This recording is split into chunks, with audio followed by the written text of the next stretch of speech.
요한계시록 4장 1절 말씀부터 6절까지 봅니다.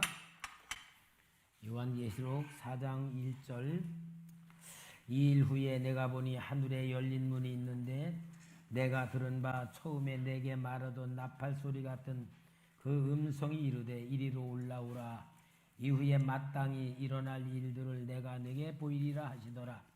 내가 곧 성령에 감동되었더니 보라, 하늘에 보좌를 베풀었고 그 보좌 위에 앉으신 이가 있는데 앉으신 이의 모양이 벼국과 홍보석 같고 또 무지가가 있어 보좌에 둘렀는데 그 모양이 녹보석 같더라. 또 보좌에 둘려 24 보좌들이 있고 그 보좌들 위에 24 장로들이 흰옷을 입고 머리에 금관을 쓰고 앉았더라. 보좌로부터 번개와 음성과 우레소리가 나고 보좌 앞에 켠 등불 7이 있으니 이는 하나님의 7 영이라. 보좌 앞에 수정과 같은 유리 바다가 있고 보좌 가운데와 보좌 주위에 4 생물이 있는데 앞뒤에 눈들이 가득하더라. 여러분, 지금 이 읽은 말씀 머릿속에 그림이 그려져요? 통 무슨 말인지 어떤 뜻인지가 전혀 모르지요? 저는 알까요? 모를까요? 에? 나도 헷갈리고 몰라요. 그런데 왜 이 계시록을 받아 쓴 사도 요한이 이런 말을 썼을까? 왜 우리가 이해가 안 되는 언어로, 표현으로 그런 말들로 썼어? 하나님이 도대체 우리가 알라고 쓴 거예요? 모르라고 쓴 거예요? 알려고 썼으면 조금 설명을 좀 더 잘해 주시든지. 근데 이건 말씀을 보면서 한마디로 이해도 안 가고 그림도 안 그려지고 뭐가 이렇게 완전히 멍해. 도대체 뭘 얘기하려는지를 모르겠어. 그런데 우리한테 이걸 뭔가 알려주시려고 하는 건 맞잖아요. 그럼 제일 중요한 게 뭘 것 같아요? 이거 맞추는 사람은 내가 상금 10,000원 줄게. 왜 모르겠는 거를 이렇게 이야기하실까? 이동학 집사님 뭐 같아요? 생물의 삶 얘기하는 거 아닐까요? 예? 생물의 삶. 생물의 삶. 턱도 없어. 정지현 집사는 뭐 대답 안 해? 에? 하나님의 영화로운 보좌? 요한계시록. 여러분, 요한계시록이 진짜 무슨 말인지를 잘 모르고 이렇다고 말하는 사람들은 이렇게 말하고 저렇다고 하는 사람은 저렇게 말해. 그래서 요한계시록에서 이단이 제일 많이 나와. 그래서 이단이 요한계시록 가지고 이단을 만들어요. 이단들이. 그럼 제일 중요한 건 여러분 앞에 내가 물어보는 이유가 10,000원 주겠다는 이유가 뭐냐? 못 맞힐 것 같으니까 10,000원 주겠다는 거지. 맞출 것 같으면 나 손해 안 봐. 그러면은 요한계시록이 이해가 안 되는 이 언어들, 표현들 이런 걸 왜 줬느냐? 제일 중요한 이유는 영적인 세계가 있다. 영적인 세계가 있다는 얘기를 하는 거예요. 영적인 세계. 여러분, 영적인 세계가 있다는 게 뭐예요? 하나님의 세계라는 말이에요. 그러면은 이해는 안 돼도 영적인 세계는 있구나. 그 영적인 세계는 과거와 현재와 미래가 동시에 존재하는 세계다. 그걸 얘기하는 거예요. 그러니까 여러분, 그러면 우리는 어떻게 해야 됩니까? 영적인 세계가 있다는 것을 알고 인식하려고 하는 그런 생각과 마음을 가지고 영적인 세계를 자꾸 느낄 수 있어야지만 하나님하고 영적인 교감이 이루어진다 그 말이에요. 그러니까 여러분, 우리는 정말 세상에 살면서도 한번 생각해 보세요. 그 전화를 만들 때 떨어져 있는 사람하고 대화를 나눈다. 전화 만들어지기 전에는 말도 안 되는 거잖아요. 그러나 과학을 발달시키면서 전화로 얘기하게 됐잖아. 그게 뭐요? 그냥 우리 현실 육신의 세상으로 보면은 불가능한 세계가 아니야. 이제는 이제 줄도 없이 말하자네. 무선 통신이 이루어지고. 그러니까 우리는 보이는 눈으로 보는 이론적인 생각보다 더 뛰어난 세상이 우리 미래로 있는 것 같이 영적인 세계도 그런 거예요. 그러니까 우리 그리스도인들이 신앙생활을 할 때는 우리가 이 땅에서 육신으로 살아가는 것도 중요하지만 더 중요한 건 뭐냐? 영적인 세계가 있다는 걸 알고 영적인 세계에서 알려고 하는 신앙생활을 하면 할수록 영의 세계가 열려지는 거잖아. 그러니까 우리 오늘 오전에도 예수님에게 준 최고의 신앙 훈련은 우리가 그냥 밥만 먹고 음식을 먹는 거로 육신만 만드는 게 아니고, 이 밥 먹는 것 같이 예수님을 지금 내가 살과 피를 내가 먹으며 내 안에 예수님의 영이, 예수님의 십자가 죽으심이, 예수님의 생명이, 예수님의 사랑을 내가 먹는다는 생각만 해도 예수님은 내 안에 충만히 채워지는 그 훈련을 하는 것과 같은 거예요.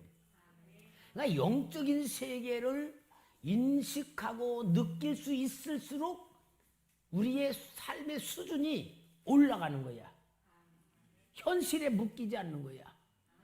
그러니까 예를 들어서 영적인 세계를 많이 감각을 느끼면은 어떠냐? 제 경우로는 누가 이제 이렇게 이야기를 하는데, 우리 좀 남편이 좀 어떻습니다.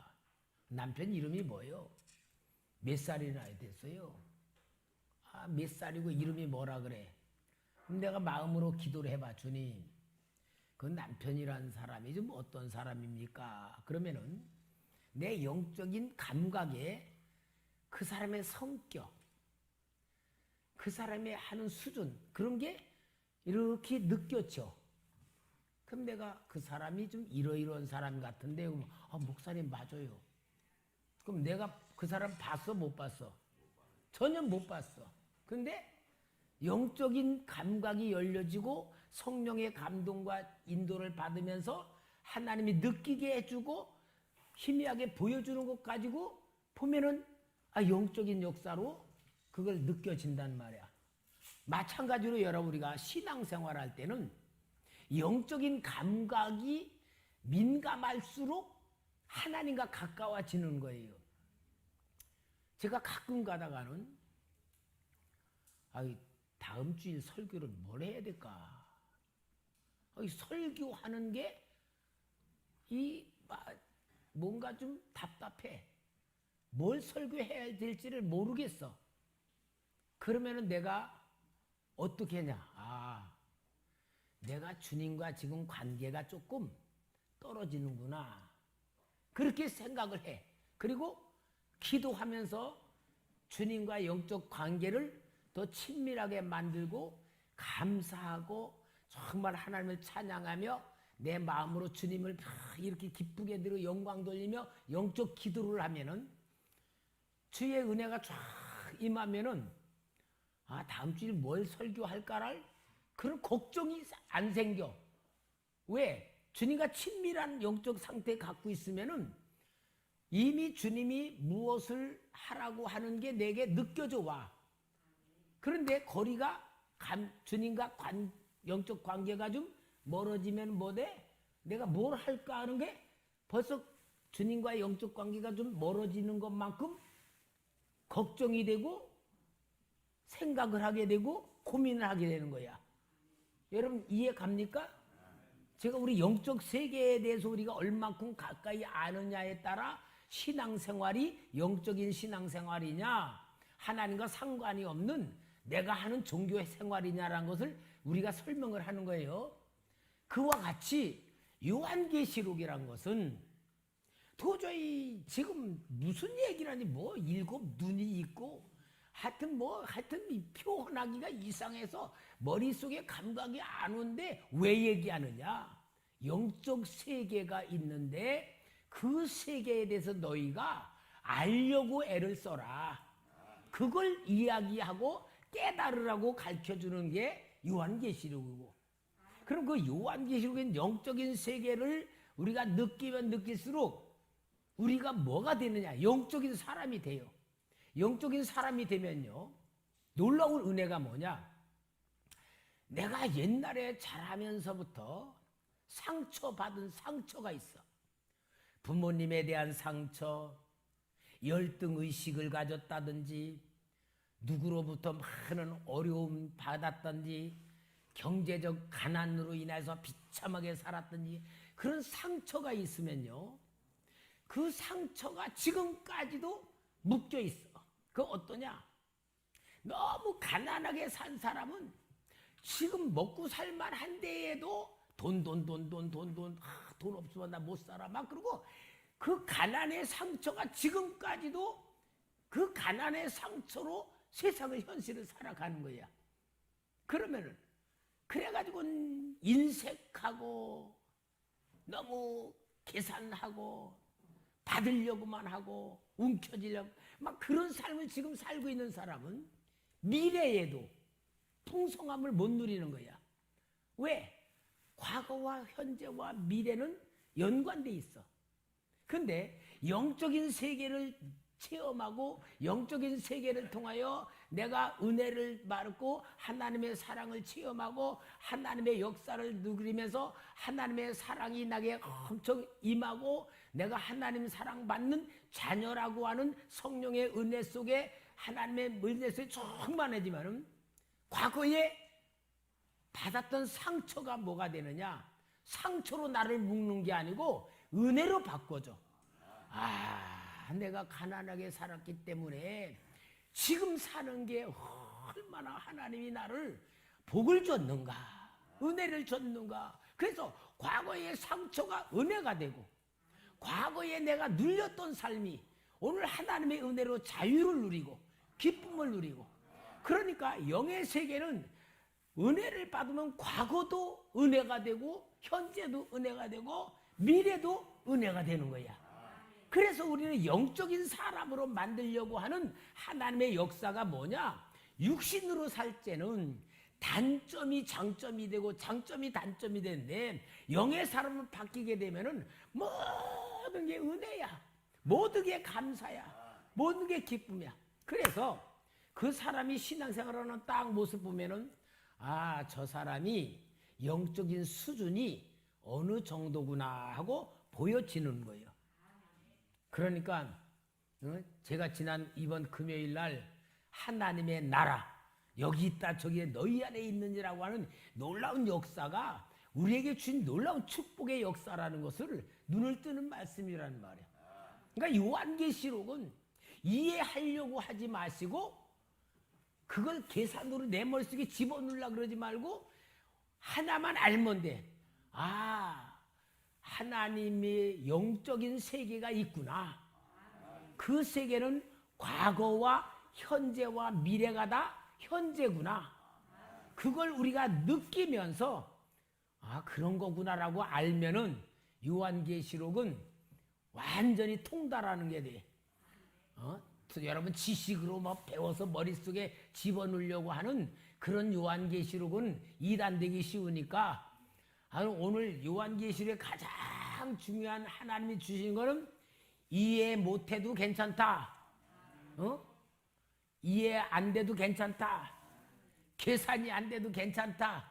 다 괜찮다. 뭐만 알면 된다? 하나님의 세계가 있다. 그 세계로 인하여 이 땅의 모든 역사가 나타난다. 그 세계의 계획이 이 땅에 나타날 것이다. 이렇게만 알면 요한계시록은 100점이야. 됐다. 이제 그만 끝낼까? 여러분, 우리는 하나님의 마음을 알아요. 왜 하나님이 주셨나? 이해가 안 되고 계산도 안 되고 상상도 안 되는 거 왜 주셨나가 그거를 머리로 하려고 하지 말고 하나님 마음을 알게 되면은 되는 줄 믿습니다.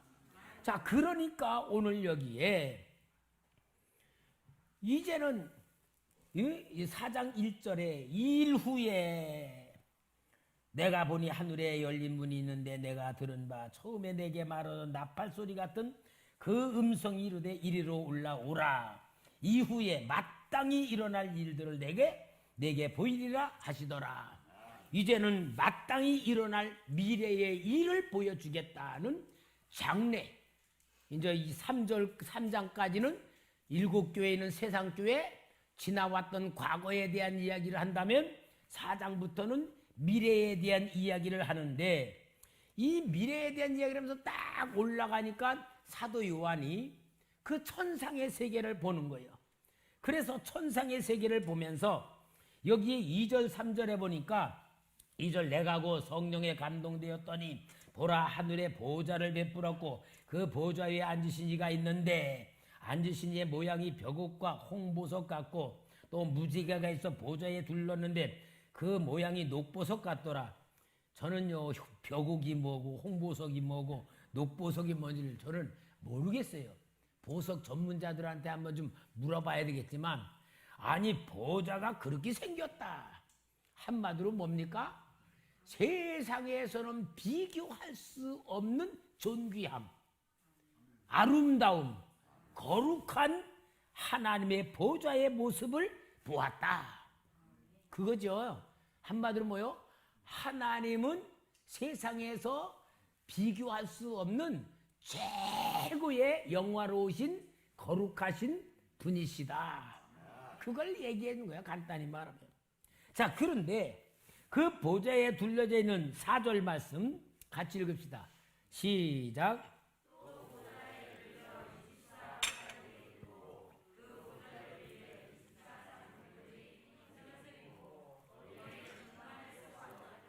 그 보좌를 둘러있는 24장로들의 보좌가 있고 24장로가 있다. 그럼 이게 뭘 말하냐? 이스라엘의 12지파, 예수님의 12제자, 그래서 그들을 대표하는 최고의 은혜를 받은 자들, 최고의 영화로운 구원을 받은 자들이 둘러 앉아있다. 앉아있어서 뭐랄까? 하나님의 영화로움을 찬양하고 하나님의 거룩함을 드러내는 존재, 피조물들로서 그런 자리에 있다 그 말이니. 그리고 이 24장로들은 어땠습니까? 4절 말씀 시작. 또 보좌에 둘러 24 보좌들이 있고 그 보좌들 위에 24장로들이 흰 옷을 입고 머리에 금관을 쓰고 앉았더라. 흰 옷을 입었다는 건 뭐요? 깨끗한 죄사함을 받은 거룩한 옷. 여러분 이 흰 옷은 예수 보혈로 우리에게 입혀진 옷입니다. 흰 옷은 죄사함을 받은 옷이죠. 금면류관을 썼다. 그건 뭐요? 하나님이 주신 상급을 받았다 그 말이요. 자, 그리고 5절 6절 시작. 보좌로부터 번개와 음성과 우레소리가 나고 보좌 앞에 켠 등불 7이 있으니 이는 하나님의 7 영이라. 보좌 앞에 수정과 같은 유리 바다가 있고 보좌 가운데와 보좌 주위에 4 생물이 있는데 앞뒤에 눈들이 가득하더라. 눈들이 가득한데 7 눈과 7 영들이다. 뭡니까? 7이라는 숫자는 완전한 숫자예요. 완전한 숫자고 보지 못하는 게 없고 드러나지 않는 게 없다. 그러니까 천상에는 거짓이 없는 거야. 숨겨지는 게 없는 거야. 다 드러나는 거야. 그러니까 여러분, 우리가 세상에서 불행하게 사는 사람하고 평안하게 하는 사람의 차이가 있어요. 자기의 것을 다 숨기지 않고 드러내면은 편안한 삶을 살아가. 그런데 남들이 나이를 알까봐 이것도 숨기고 저것도 숨기고 자꾸 숨기며 비밀이 많은 사람은 항상 불안해. 천상은 어떤 거냐? 모든 게 다 드러난 삶이야. 그러니까 여러분, 우리가 이 땅에서도요, 죄를 짓는다는 건 뭐냐? 숨기는 거고, 회개했다는 말은 뭐냐? 드러냈다는 말이야. 그러니까 여러분, 우리가 마귀는 거짓 영이기 때문에요, 마귀한테 잡힐수록 자기를 숨겨. 남들이 알까봐 겁나, 두려워, 비밀이 많아. 그럴수록 불행한 거야. 이 천상에는 다 드러나니까 거짓이 없으니까 평안과 행복이 넘치는 겁니다. 자, 그러면서 이제 여기 7절 말씀, 4장 7절 봅시다. 시작. 사자 같고 그 둘째 생물은 송아지 같고 그 셋째 생물은 얼굴이 사람 같고 그 넷째 생물은 날아가는 독수리 같은데, 자, 보호자 주위에 이 네 생물이 있는데, 이 생물이 하나는 사자, 하나는 뭐 여기에 송아지, 또 생물 사람 얼굴, 또 독수리, 이 네 가지의 생물이 나오는데, 이게 바로 뭘 말하냐면요, 예술계서에도 똑같이 나와. 그러니까 뭐냐면 요 네 가지 생물을 해석할 때는 뭐냐? 예수님의 사역을 했던 모습을 보여주는데, 마태복음을 사자복음이라 그러고, 마가복음을 송아지복음이라 그러고, 누가복음을 사람복음이라 그러고, 요한복음을 독수리복음이라 그래서 주님의 그 사역의 성격을 표현하는 것이 네 가지 생물들로 표현을 하고 있어요. 그러니까 우리 주님의 그 모습의 역사를 보여주는데, 자, 이러한 모습을 딱 보여준데 사도 요한에게 큰 난점이 닥쳐. 그 난점이 뭐냐? 5장 1절부터 봅시다. 내가 봄에 보좌에 앉으신 이의 오른손에 두루마리가 있는데 안팎으로 썼고 7인으로 봉하였더라. 7인이 뭐냐? 봉한 도장으로다가 이렇게 두루마리 해놓고 못 열어보게 7 도장을 찍어서 못 열게 된 거야. 근데 이게 이제 하나님의 비밀이란 말이에요. 그래서 이걸 누가 뗄 사람이 누구냐 하고 하늘에서 천사가 외치는데 도저히 하늘에서도 땅에서 뗄 사람이 없어. 그러니까 이 사도 요한이 얼마나 답답한지, 4절 말씀, 5장 4절에 그 두루마리를 펴거나 보거나 하기에 합당한 자가 보이지 아니하기로 내가 크게 울었더니. 왜 울었느냐? 거기 하나님의 비밀과 계획이 있는데 그걸 볼 사람이 없고 열 사람이 없으니까 울었단 말이야. 그러니까 장로 하나가 울지 말라 하면서 뭐라 그래요? 5절 말씀 다 같이 한번 읽을까요? 시작. 장로 중에 한 사람이 내게 말하되 울지 말라, 유대아 지파의 사자 다윗의 뿌리가 이겼으니 그 두루마리와 그 7인을 때리라 하더라. 이분이 누굴까? 할렐루야, 예수님. 예수님이 그 비밀을 뗄 것이다. 여러분, 그러니까 하나님의 계획으로 숨겨진 비밀을 예수님은 떼실 수 있는 자격이 있다, 그 말이죠. 너무 중요해요. 그러면은 요한계시록이 왜 중요하냐? 예수님이 떼셨기 때문에 예수님이 이제 이 요한계시록의 비밀된 걸 다 띄어내면서 열어 보여주는데, 그 예수님이 열어보는 것을 누가 볼 수 있는 거냐? 예수의 영을 받은 사람들이 비밀을 본다 그 말이에요. 예수의 영을 받은 사람이 누구요? 우리란 말이야. 그러니까 우리가 예수 믿으며 천상의 세계를 모른다. 그러면은 예수 영이 없는 거야. 예수의 영이 있으면 천상의 세계를 인식해야 되고 느껴야 돼. 왜? 예수님의 영은 하나님의 영이니까. 하나님의 영은 비밀을 다 아시니까.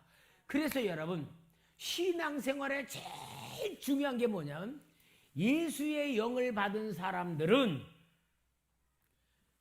하나님의 비밀을 우리에게 알게 해줌으로 인하여 우리가 세상을 살아가며 답답할 수 있다 없다? 없다 그 말이야. 답답하다면은 예수의 영으로 열지 못하기 때문에 그런 거야. 그러면 우리 다 예수 믿잖아요. 그럼 답답할 때 있어 없어? 답답할 때 있잖아. 예를 들어 내가 취직이 될까 안 될까? 내가 결혼을 할 수 있나 없나? 내가 천국 갈 수 있나 없나? 아마 그런 답답함이 있을 때에 모르잖아. 근데 여러분 뭘 말한 거냐? 예수님의 절대 주권, 예수님의 모든 역사를 내가 완전히 받아들여 내 생각으로 안고 예수의 이름 속에 내가 완전히 잠기게 되면 사나 죽으나 내 몫이요 예수님 몫이요? 예수님 몫이야. 잘 되나 안 되나 누구 몫이야? 예수님 몫이야. 모든 게 예수님의 몫으로 완전히 맡겨버리는 믿음을 가지면은 내가 이 땅의 비밀을 알 필요도 없고 비밀이 될 수도 없다 그 말이야. 그걸 말하는 거야. 예수님은 내 인생의 열쇠입니다. 비밀의 키입니다. 미래의 답입니다. 모든 게 예수를 풀어야 돼요. 그러니까 예수님 놔두고 내가 풀려 그러는 건 뭐예요? 내 유익을 위해서, 내가 원하는 걸 위해서, 내 계획과 목적을 위해서 우리는 뭔가 하려고 그래. 그게 바로 뭐예요? 예수 믿으면 예수 밖에서 사는 거야. 그게 바로 예수님 절대 주권 속에 살지를 못하는 거야. 그래서 예수님은 모든 비밀을 여는 만능 키다. 내 인생의 모든 절대적인 키는 예수다. 예수로 우리는 답을 가지고 살아야 되고 예수로 열쇠를 받아야 되고 예수로 주권을 삼아야 되는 게 하나님 나라의 가장 큰 비밀을 깨닫고 살아가는 성도가 된다 그 말입니다. 얼마나 이 영적인 세계에 대한 것을 가르치는 놀라운 축복의 역사를 말하는 거예요. 그래서 세상의 모든 봉인된 하나님의 비밀은 예수로 푸는 것이다. 예수로 열어가는 것이다 하는 것을 보여주고 있습니다. 자, 이제 그러면서 6장으로 가면서 이제 제일 먼저 우리 어린 양 예수님이 7인을 딱 7 봉인됐는데 7인 중에 하나를 딱 띄어요. 딱 띄니까 어떤 역사가 나오냐? 이제 6장 1절 말씀부터 봅시다. 1장 6절부터 내가 봄에 어린 양이 7인 중에 하나를 떼시는데 그때에 내가 들으니 네 생물 중에 하나가 우레소리 같이 말하여 말하되 오라 하기로 내가 보니 흰 말이 있는데 그 탄자가 활을 가졌고 면류관을 받고 나가서 이기고 또 이기려고 하더라. 그래서 여기에 이제 인일 때니까 4말이 나와. 4말이 나오는데 그 말이 뭡니까? 하나는 흰 말이 나오고 두 번째는 여기에 붉은 말이 나오고 4절에 이에 다른 붉은 말이 나오더라. 그 다음에 5절에는 셋째 인을 뗄 때에 내가 든 셋째 생물이 말하되 합니까? 거긴 검은 말이 나오더라. 그 다음에 또 7절에 넷째 인을 뗄 때 내가 넷째 생물의 음성을 들으니 말하되 오라 하기로 8절에 내가 보면 청황색 말이 나오는데 이제 여기 4말이 나와요. 말은 무엇을 말하느냐면은 전쟁에 대한 표현이 말이고요. 그 전쟁으로 세상에 일어나는 그런 사건들을 여기서 보여주는 말씀이 이제 여기에 요한계시록에서 나오는 첫째 인의 비밀입니다. 그래서 이 흰말은 뭐냐? 종교적인 역사. 흰말은 깨끗한 종교적인 역사. 그리고 붉은 말은 땅에서 전쟁을 일으키는 역사. 세 번째 검은 말은 꼭 여러분 전쟁이 일어나는 지역에는요 꼭 오는 게 뭐냐? 기근이 와. 그러니까 지금 우크라이나 전쟁 이때에 세계 곡물값이 막 뛰어오르잖아요. 이건 아예 원칙의 전쟁이 있으면 그 땅에 전쟁 농사가 잘 안 돼. 기근이 오는 거야. 그 기근이 오고 그래서 기근과 굶주림이 검은 말이고 청황색 말은 뭐냐? 질병과 죽음으로 세계가 만연해진다. 이제 이것이 일곱 인의 비밀로다가 뛰어나는 역사입니다. 그래서 이러한 역사로 계속 첫째, 둘째, 셋째 인 비밀, 인이란 건 뭐냐? 하나님의 비밀, 하나님의 계획입니다.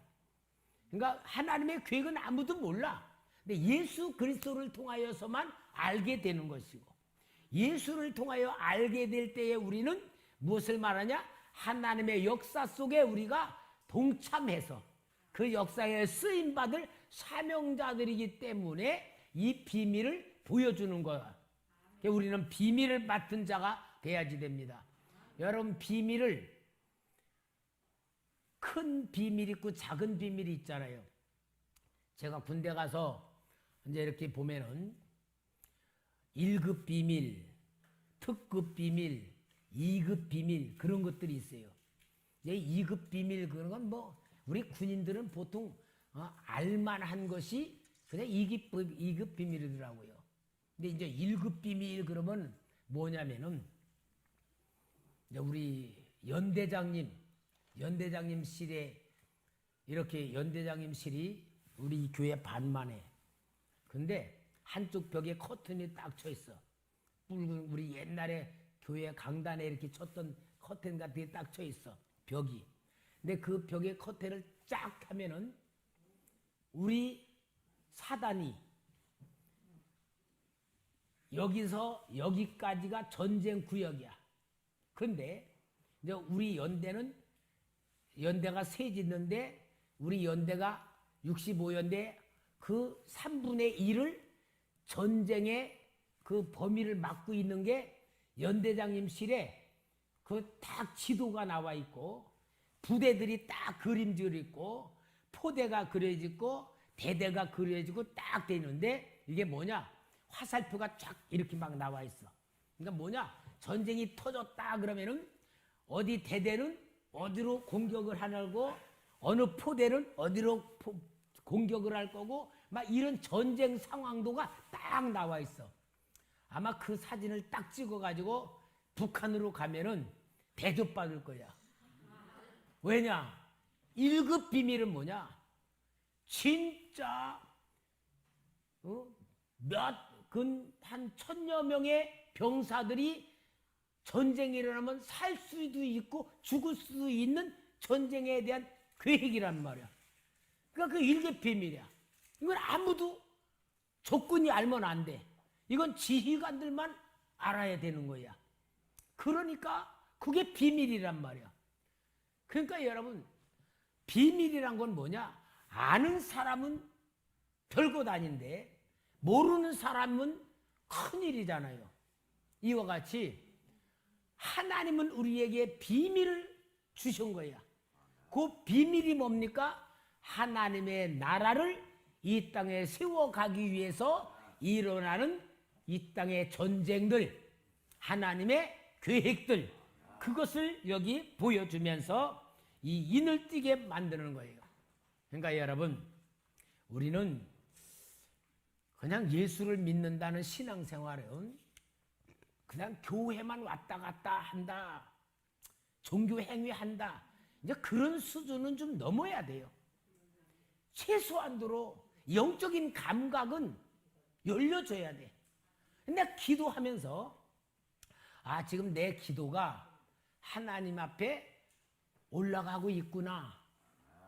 내가 기도되고 있는데 이 기도가 지금 하나님 앞에 상달되는지 올라가는지도 전혀 못 느끼고 그냥 기도만 하고 있다. 이런 수준은 우리가 알아야 되잖아요. 그죠? 내 기도가 지금 하나님이 받으시는지 안 받으시는지 그 정도는 알아야 내 영이 열린 것 아니에요? 그러니까 우리는 신앙생활은 영적인 세계로 들어가는 신앙생활을 해야 되는 거예요. 그것이 바로 하나님 만나는 거고 하나님과 관계 맺는 거고 하나님 인도받는 거고 하나님 쓰임받는 나로 만드는 거예요. 이것이 진짜 신앙 훈련이란 말이야. 오늘 오전엔 설교가 얼마나 중요한 줄 알아요? 예수님이 우리에게 준 최고의 신앙 훈련은 뭐예요? 계속 아침, 점심, 저녁 먹으면서 예수님의 살과 피를 먹는 양식으로, 생명의 양식으로 만들기만 해도 예수의 영으로 충만하고 예수의 영으로 충만하면 내 미래의 비밀을 다 알고 살아가는 것이고 그 비밀이 뭐예요? 하나님의 도움을 받고 하나님의 사랑을 받고 아멘도 할 줄 알고 그러면서 진짜 하나님과 동행하는 삶이 내 미래에 다 보여지는 이런 삶이 축복이잖아요. 능력이잖아. 우리가 이런 삶을 만들어 가면서 정말 우리는 나도 살아나야 되고 다른 사람도 살려내는 초대교회 성도 되십시다. 할렐루야. 기도하겠습니다.